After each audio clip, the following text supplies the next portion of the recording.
Good evening and welcome to Power Brief. It is the fourth day of the month of June, the year 2020, the second part of this year, though being faced with a pandemic that is the COVID-19. Tonight, we look into the possibilities of the reopening of the economy, and we are looking into the economic recovery path. President Uhuru Kenyatta has hinted of the country reopening its economy. But we look into some of the things that have to be factored and put into consideration to see that this matter is solved amicably with all stakeholders being brought on board. Tonight we are joined by Mr. Advice Mundalo, who is a political and a communication strategist. We are also joined by Ms. Anita Nkirote, who is a political analyst. Join us on this powerful discussion as we discuss and find more ways on how the economy of Kenya can be recovered amicably with all stakeholders. My name is Cornelius Omuse and I welcome you to join us. Remember, this discussion is also live on our YouTube channel and also on our Facebook page. Welcome, gentlemen and lady, to our show tonight. Thank you. Thank you. Briefly, tell us how you're feeling. I can see it's like there is a struggle between the three of us. Generally, how has been life the first part of the year? 1 minute each. I don't know whether you want to start with me or with Anita, but now that I'm talking, maybe let me just start. Yes. The first part of the year, in general terms, has not been very nice, because many of the things that have happened were actually unprecedented, because many of us had planned our lives a certain way. You know those things you do when you start the year, and you tell yourself that these are my year's resolutions. No one knew that you are supposed to factor in things like COVID happening somewhere at the center of just at the beginning of the year. And so many Kenyans today, life has not been as they had planned that it will be. And it has affected them, and most of them it has actually affected them negatively. And that is the reality on the ground. That is the situation that Kenyans are going through. So the first part of the year, I cannot say it has been very good, but also to give a bit of credit is that despite the pandemic, in comparison with other countries and in comparison with other continents, Africa is registering very low death rate, which is a bit of some good news to Africans. And even in Kenya, since the onset, since Corona landed in Kenya, we have not been able to see extreme numbers, although they look like they want to go there, but at least up to now, they have not been as extreme. So there is light at the end of the tunnel. If there is a tunnel, Many that thanks, is. Mr. Mundalo. Briefly, Madam. For me, the year has been, I'd say, interesting, because I feel like now we are challenging it's a new world order. We are questioning labor, we are questioning wages, we are questioning the state of Africa, and at that, in even the state of Kenya. We are looking at our public health facilities. It was the norm that politician leaders, business leaders would travel all over the world to get treatment for cancer and all types of diseases. But now it seems that our public health system has to work, our schools have to work, our technology has to work, our food security, food basket has to work. Well, before we could just always import and at a negative in our balance sheet, but now it's time to rethink things. So for me, I think it's time to shift in the right direction. Yeah, our focus tonight is the economic recovery. Yes. And since this pandemic, a number of things has been exposed, both negative and positive, especially on the economic side. They say we live to eat, or I don't know, we eat to live, whichever. But before someone eats, something has to do or to be done by economics. So briefly, guys, we want to see some of the few weaknesses that the country has been exposed to, or the weaknesses, the preparedness of this country on matters to do with the economy has come as a result of COVID. What has COVID brought out about Kenya's preparedness on economy? I think a lot of things, because already we were not even doing very well as an economy, even before Corona happened. And therefore, we are a people who are mostly living hand to mouth. It is what I eat, what I work for today. So when you tell me not to work today, I will therefore not have anything to eat. And that is the reality on the ground. It's been worse because during Corona times, children are home. Yeah, they are not in school. Everybody is home. And generally, the number of mouths every family is feeding are more. Yeah, and the need of food is also high because these guys are just seated. And you know, I don't know if it is scientifically proven, but I don't know why when people just sit, they eat too much. So we are in a situation whereby, when you look at it, we are in a very bad, and it has exposed us because as a country we are very unprepared. We look at our food basket. We can rarely feed our own selves. Look at the number of people who have lost their jobs. As it stands now, 770,000 youth have lost their jobs. I think as per a survey that was published on the Business Daily yesterday, 770,000 people have lost their jobs. If each of those people is feeding just 3 other people, you can imagine the number of people we are talking about. So as an economy, we are not doing well, and we have been unprepared. And it's basically because of government putting their agenda most often in the wrong places. Because you can even want to look at the accountability of the monies that were given to the country. And you see many Kenyans were asking themselves why they are being told to sit at home, and yet government is taking tea worth 5 million. We are coming there, it is a sad state of Mr. Advice. Kirote. My take is it has clearly shown the inequality in this country. The gap between the rich and the poor is so big. And when you look at the presidential directives, for example, the assumed lockdown, whereas a state like South Africa went for a lockdown 24 hours, 24 hours. Ours is a 12, sorry, the mask. Ours is a 12 hours kind of scenario. And you can see the gap between the rich and the poor. At some point, if you look at, if you follow the trends on Kenyans on Twitter, they were calling for, some Kenyans were ready to stay at home 24/7, while others could totally not. It has exposed our security system in terms of, it has shown police brutality. What really can, what is the cost of keeping us inside the house versus letting us out? It has shown that this country needs, as I began earlier, we need a new world order, not just for this country, but even you can see what is happening in the US.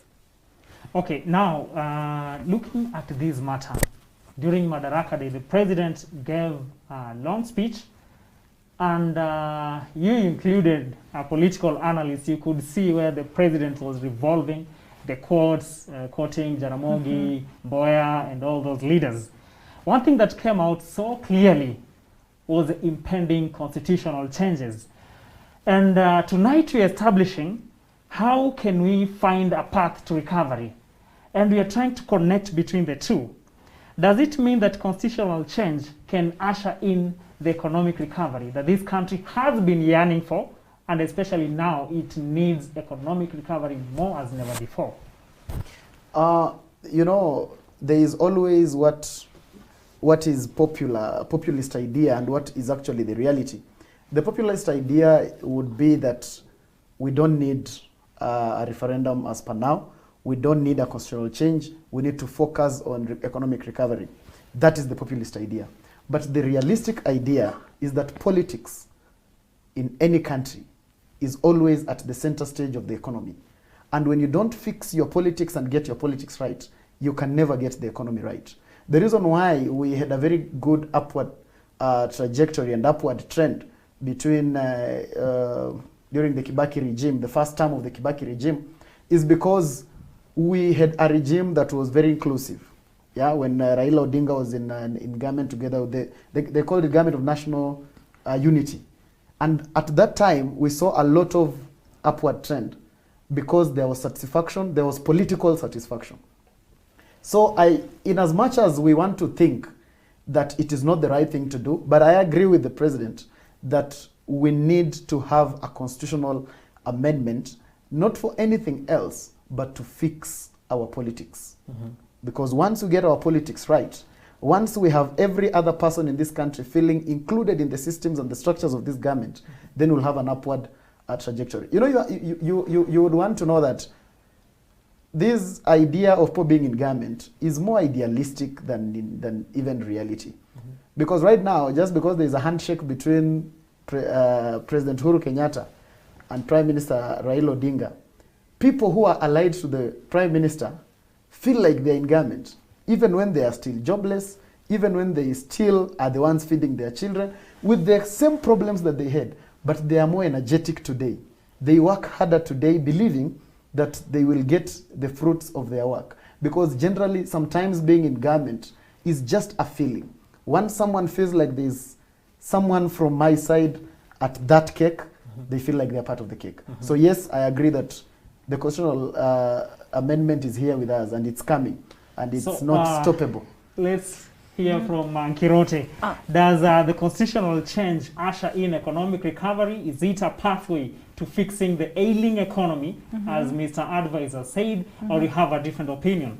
I'm also an historian, so I believe in history. And going back, one of the best governments this Kenya has ever had is the coalition government, 2007 to 2013, whereby the Prime Minister was also in charge. And as we were talking just before we got in here, we talked about some of the key dockets that were formed then but seemed to have collapsed after that.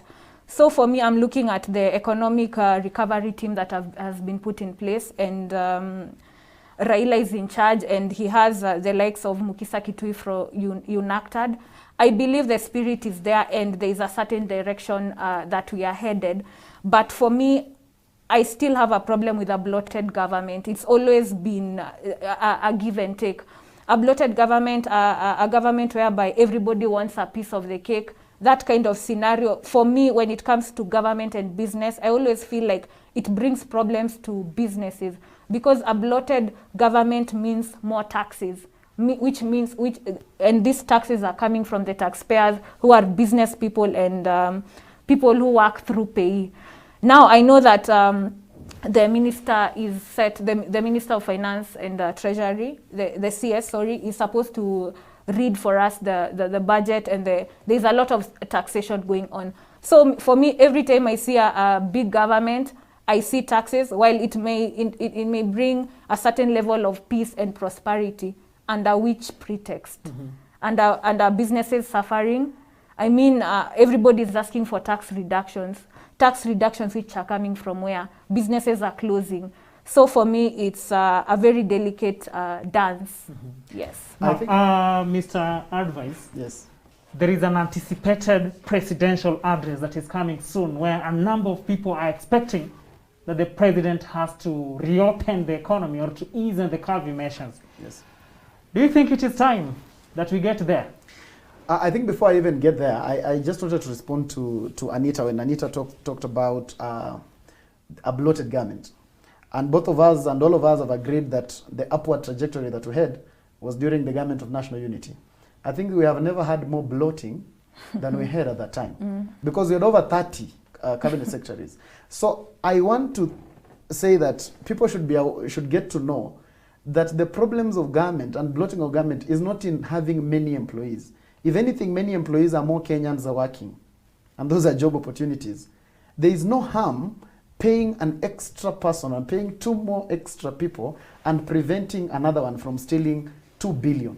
Because if one human being can steal 2 billion shillings to their own account, it is better, it is worse than having an employee who would just be paid a salary, who will earn a salary of 2 billion in 5 years. It's not possible. Not even the president earns that. So it is better for us to open up and have more people working. Of course, not just doing nothing, but have more people working than have few people and more theft.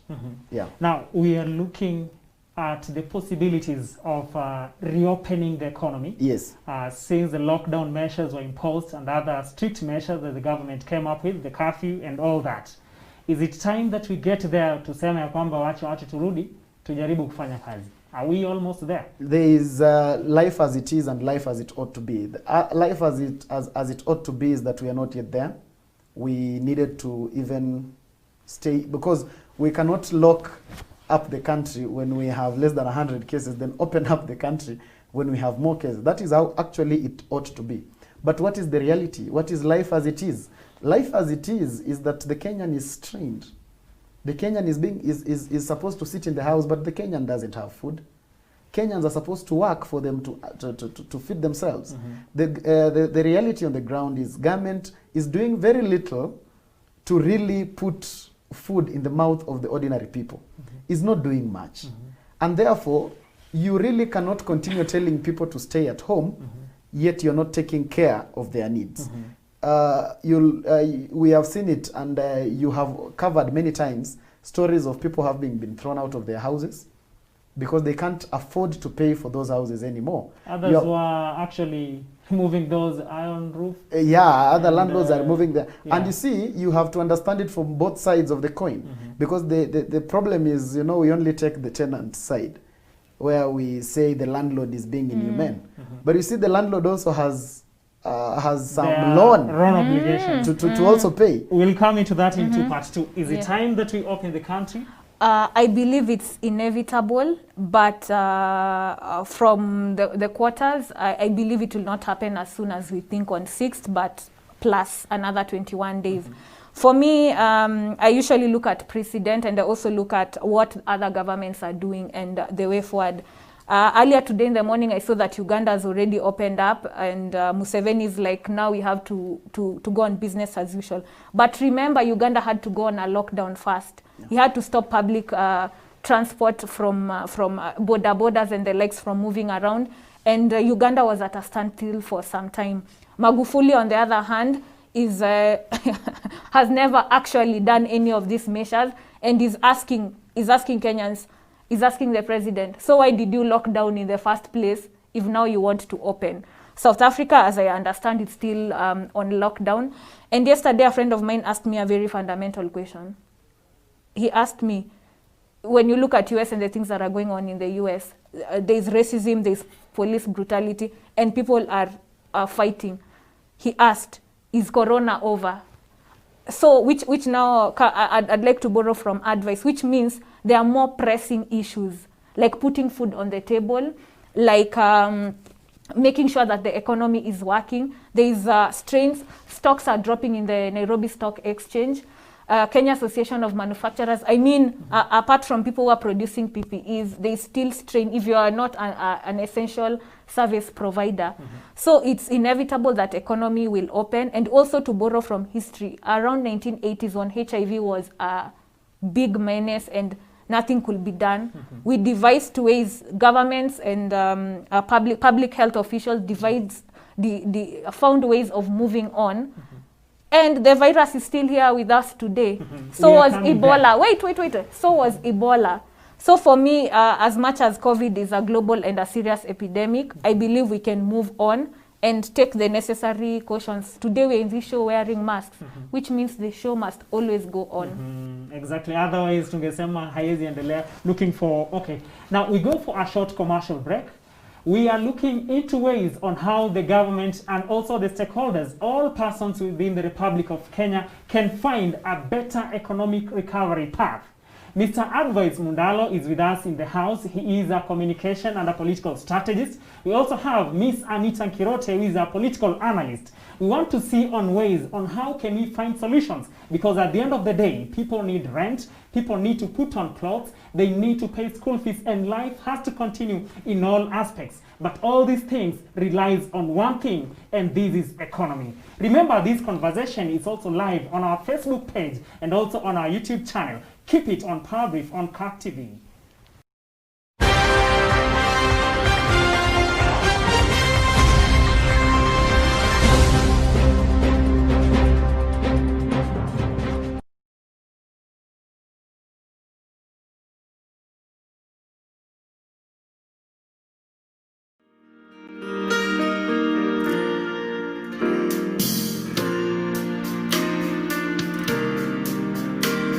Tunasikitika kutangaza kifo cha mwalimu mstaafu mzee mshauri Joseph Gatwiria Wanjau wa Mutwewadhi, kaunti ya Nyeri. Joseph aliaga dunia tarehe 27 mwezi Mei mwaka huu 2020 katika hospitali ya PCEA Tumutumu. Ni mwanawe marehemu John Wanjau na Martha Wambui, mwana wa kambo wa Julia Wangeshi, ni mume mpendwa wa Lucy Wangui Gatwiria na Esther Wairimu Githiga. Joseph ni babake Martha na Profesa Gashiri wa Allen, Texas, Marekani, Samuel Ngetha wa United Agrochemicals, mzee mshauri Esther Ngetha wa shule ya Reverend Muhoro, mwenda zake Paul Wanjao na Nancy Wanjao, Patrick Ngunjiri wa Wizara ya Afya, Caroline Ngunjiri wa Shira na Fatuma. Ni mke wa marehemu Ngetha wa Murecho na marehemu Nyambura Ngatha. Joseph Gatwiria ni nduguye marehemu Ngunjiri, marehemu Wairimu, marehemu Samuel Wethaka, marehemu John Ngunjiri, marehemu Wangui, marehemu Mary Murigu na Kenywa. Ni shemeji yake marehemu Washira, marehemu Wahome, marehemu Gakinyo, marehemu Njuya na Wanjiku. Ni babu yake Esther Ng'ang'a, Susan, Elizabeth, Joseph Gatwiria, Wambugu, Sophie, Wamuyu, Shiro, Felix, Tafi, Jian, Gatwiria na Rita. Maombolezi yanafanyika kila siku nyumbani kwake katika kijiji cha Mutwewathi, kaunti ya Nyeri, kuanzia saa 9 kamili. Mwili wa mwenda zake utatolewa kutoka hospitali ya Tumutumu siku ya Ijumaa saa 3 asubuhi na ibada ya mazishi kufanyika kuanzia saa 4 asubuhi katika kijiji cha Mutwewathi, Mukurweini, kaunti ya Nyeri. Kutoka runinga ya KAK, tunasema makiwa kwa jamaa na marafiki.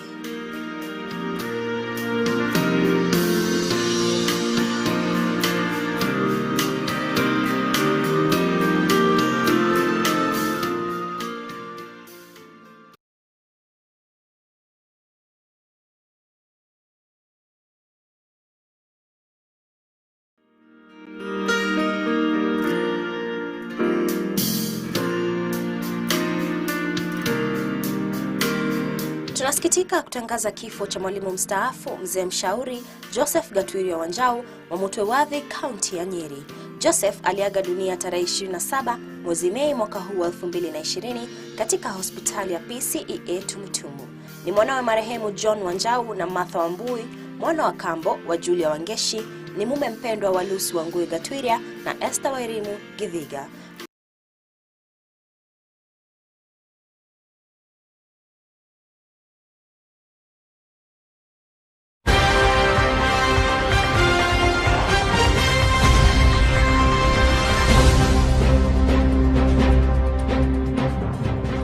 Welcome back and many thanks for continuing to watch Power Brief on KAK TV. Tonight we are having a focus on the path to economic recovery, even as there is much anticipation that soon the country is going to be reopened so that people can get back into their business. But before that happens, we have to look into ways and measures that have to be put in place in order to ensure that there is safety of people from infections, and also a number of issues looking into job losses, salary and wages that have been reduced and all that has been lost. We have Mr. Advice Mundalo and also Ms. Anita Kirote who are taking us through this discussion. And remember, all opinions that are expressed in this show are not the real position of KAK TV, but personal opinions. Gentlemen and lady, before we went for a break, we were looking into possibilities of reopening the economy. Yeah. And what came from Mr. Advice and also Ms. Anita is that it is time. And you gave an example that the same way we didn't kill this show, we had to see on how we get the mask and also maintaining social distance to see that we continue with our discussion, is the same way that we have to devise ways on how we can resume our businesses. Now we want to look at some of these few approaches. Jobs have been lost, companies have been closed down, and a lot of things have happened. Yes, the government has come up with the economic stimulus program. We've seen even the banks coming up with waiving the loans, those ones who had taken loans for businesses and all that. Now we are looking from the Mwananchi perspective. Before we look into health measures, let's look at some of these measures which can be put in place to ensure that this resumption happens in a smooth manner so that everyone now can get into track. Yeah, I think, first of all, for us to be able to get back, I think the economy needs to be reopened, but in stages, not just Gradual. once. It must be gradual, because, trust me, when the president says now there is no lockdown in Nairobi tomorrow, 2 million people will not sleep in Nairobi tomorrow. And 2 million will not sleep And from 2 million wherever. will also not sleep from wherever. So that means instantly we will have corona moving very fast, if at all those moving are infected. So the opening of the economy must be gradual. They must be able to look at the most important sectors of the economy to come first, as others follow gradually. But as they do that, government must put in place measures also to cushion the Kenyan, because reopening the economy does not mean the common mwananchi is going back to their feet, because as it stands now, people have lost their jobs. Yeah, people have lost a lot of things. So we are going to reopen, yes, but with a population that is more disenfranchised than it was before. So government must be able to also put up measures to take care of this population. Yeah, because without taking care of this population, then we might run the risk of also sliding into some bit of, because people must survive. So we run the risk of sliding slowly into crime, because people will not just sit there and sleep hungry. Yeah. So the crime rate might also go up with the reopening of the economy, because we have more people who are actually jobless. So there are many things that they need to do, and of course Kenyans as the ordinary people, we must continue with the call that has been the call of the minister and the government per se, of washing hands, keeping social distance, and we must keep all that in check. But again, for us to do that, we need a lot of government intervention. For example, tell me how we are going to keep social distance in Gikomba Market. Yeah, even if we wish to, it is a place that is going to be very difficult unless government comes up itself and ensures that there is social distance. But in ensuring that there is social distance in Gikomba Market, government needs to also ensure that it doesn't mean that some people must be locked out of business. So it is a very tricky thing to deal with, but government being government and because as taxpayers we pay advisors for the government and cabinet secretaries and all these people, they should be able to come up with solutions to that. But then the reopening must be done and very gradual. Let's see Kirote's approach. Yes. My approach is, for starters, as we open up the economy, one thing we must think about, and which the government of Kenya has tried to run from for very many years, and I first heard it actually being mentioned by Honorable Babu Owino. And he said, first of all, abolish things like HELB for the young people. He also mentioned that when you're a cadet recruited by the National Youth Service or the army, you don't pay for anything, yet you're trained and given food. So why would a student have to pay for being trained for a certain amount and still have a loan to back them up? So for me, I'm looking at social welfare programs. I'm talking about where the US knows when you're 18, if you do not get a job, you're entitled to a certain amount of money every month. Because the only way this government will rise to the occasion is when it knows if Advice does not have a job, I'm going to have to pay them. So it's going to ensure that the manufacturers, it's going to ensure that there are businesses that are running. Because the biggest headache today is we have manufacturers, but before we could make our own PPEs, we would import these masks and the jackets and the whatnot. We would import, but now because where the world has gotten to, we had to make use of our own manufacturers. So I'm looking at from that point of view. Let's empower our own businesses. Let's push government. If the government knows that I have to give Advice 5,000 every month because he's not employed, because currently people who are in the informal sector, I understand, are receiving a certain amount from government, which is very strenuous. But under such circumstances, will government think, let me empower Kenya Association of Manufacturers. Let me sit down with Phyllis Wakianga and ask her, what exactly do you need? For example, Kenya is one of the biggest pharmaceuticals producers throughout East Africa. We all know companies in Kenya that are making it big in East Africa. So it's time for government to sit down with BIDCO and tell them, you've employed 500,000 people only. What is stopping you from reaching this 1 million mark? Because when you look at companies are simply not growing. Even Advice has his own consultancy, and he will tell you, I hope you've not fired anyone. He'll tell you that every quarter he's not adding more people. In fact, he's asking the communicator to be also a graphic designer. He doesn't want to hire a graphic designer. So the question is, why are businesses not growing? Because our major taxes are coming from pay as you earn. And as I mentioned, in the next 1 or 2 weeks, the CS Treasury will be in Parliament presenting the budget, and it will mean more taxes for you and me. Where do these taxes come from? They're coming from your pockets. They're coming from the pockets of businesses.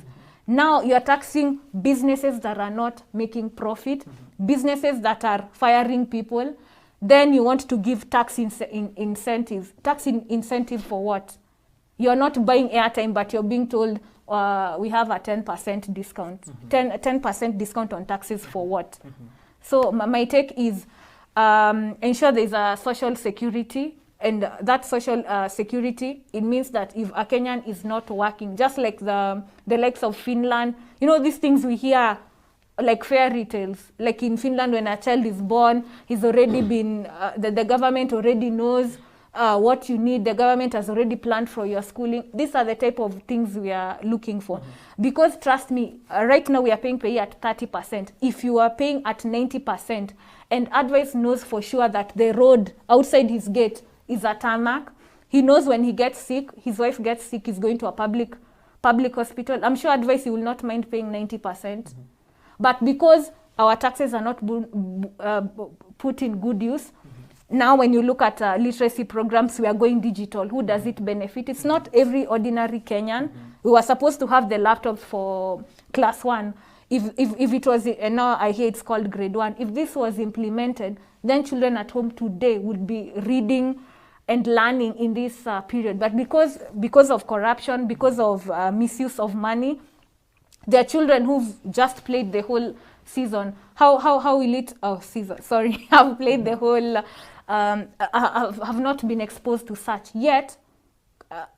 When exams come, they're supposed to perform the same as someone who's been exposed to all this. So for me, I'm looking at it from a point of government must actually deliver services. If there's never been a better time for government to deliver, it is today. Thank you. What is coming from the two of you is that a lot has to be invested on capacity building and social welfare programming. Now, our time is up, but there is something that is coming up here. As a former student leader of the university and also someone who has worked with government agencies at some time, after the pandemic broke out in Kenya, the president met the bank owners and they talked of waiving loans for a particular period of time because they understood what was going to happen, which has actually happened. But I'm receiving a text from one of our viewers who is talking of the plight of those higher education loans board beneficiaries. If you default for 1 month, you're fined 5,000 Kenya shillings. Someone wants to know, how can this matter be addressed? Has it been addressed, or there is anything, a solution to all this? Mr. Advice, as we'll be doing our conclusion. I think that is very unfortunate because in the first place, education is actually just supposed to be free for all. Yeah, we should not even be having the question of the help even in the first place. People should be educated for free. But I also want to blame student leaders who are there today because there is very little that they are doing. We have also to understand that as a young person and as students, student leadership is key. And it has agitated and seen the success of very many things in this country. We saw the student leadership of people like James Orengo, the likes of Miguna, who advocated for and led process that saw us get even our democracy. And so, in as much as I would fault the government a lot on this, I would also want to fault the student leadership that we have today. How about MPs who are supposed to also come up with laws to look into these, especially at such a time of pandemic? That is why I said I would want to fault government, because I think the MPs are part of the government. They are the legislative arm of the government, and they are doing very little, if any, in addressing some of those matters. But again, you need to understand that those are not in the pretext of our politics today. Those are not fundamental matters for a member of parliament. They don't affect them directly. Those guys have their children studying somewhere else. So the first person who is supposed to be dealing with these issues, the student leaders and the management of the universities. Those are the first people because it affects them directly. Together with the Parents Association, those are the people who are supposed to be dealing with the issue head on directly. Because we understand that over time, the Kenyan government, without agitation, without pushing it to certain levels, some things you can only talk about them, but you will never see the results. So there Before needs I to be a get push. to Kirote, because our time is up, lastly, is there hope for economic recovery in Kenya? Can things get light, ama tukiendelea vile tumekuwa bado tutaendelea kuumia? Of course, tukiendelea vile tumekuwa tutaendelea kumia, because we have not been doing very well, and as it stands now, we have a lot of people who are losing their jobs daily. I'm even sure that today alone, people have lost jobs. It is so bad that even people are losing jobs in government. That is what shocks me to the core, because I think government could have been the first people to protect people's jobs. But I've seen very many people lose their jobs even within the government. So we are not doing very well. We are doing very badly. Many thanks, Mr. Advice. And Kirote, the HELB issue, and also whether there is hope, ama tukiendelea namna hii, if we take it normally, it will treat us abnormally. For me, the HELB issue, I'd like, Advice has given us the government perspective and what needs to be done. For me, I'm looking at it from now, the ordinary student kind of scenario. For me, it doesn't matter how much the HELB, High Education Loans Board, gives fines you. You know, it's the same with the likes of Mshwari, the agreement with CBA and the likes. It will reach a point whereby all these penalties they've given you, you've been choked to the core, you are living from hand to mouth. They themselves will say, you will see every other day when you open the newspaper, you see, oh, we have 100% waiver. 100% waiver on the loans that you have, all the interest. Even we've seen even county governments, whereby county governments have been choked to the core. I remember Nairobi County Government almost 2 years ago was choked to the core. It needed more money. And it went and said, hey guys, pay for your licenses. If you have arrears, just pay for the basics, 100% waiver on everything. So I believe as much as HELB would want to fine people, at the end of the day, it will have to go back to the drawing board, because Cornelius, if you cannot pay, you simply cannot pay. If you're living from hand to mouth, there's no way you're going to get that 5,000 and pay it while you can't put food on your table. Number two, I think economic recovery in the short term, big no. It will not happen. We will suffer. We will be in pains for quite some time. In the long run, and in the long run, I'm talking about 50 years to come. Because currently, Kenya, even when you look at our public debt, already during COVID, I remember Tanzania's President Magufuli simply refused to take the loans from IMF and World Bank, and he said Tanzania cannot afford. So we've taken all these loans. Remember, these are loans that you're supposed, it doesn't matter if it's 1% interest rate. I know the CS keeps on saying it's 1% interest rates. It's better than the commercial loans by the Eurobond, the likes of Eurobond, which are at 8%. It doesn't matter. A loan is a loan. Just like a HELB loan must be paid at the end of the day, it must be paid, whether you renegotiate.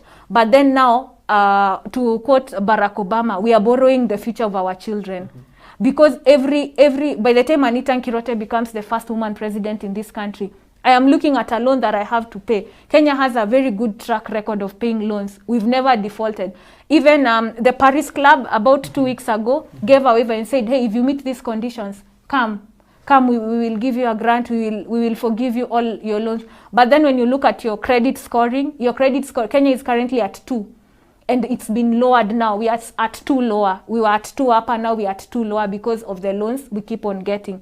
So for me, we will recover in the long term, but I am worried, as Advice was talking about, was it a 40 million cup of tea? Yeah, 4 million. 4 million cup of tea. So for me, we are still worried, and we are talking about, I hope some of these questions I'm asking today will be asked in the floor of Parliament.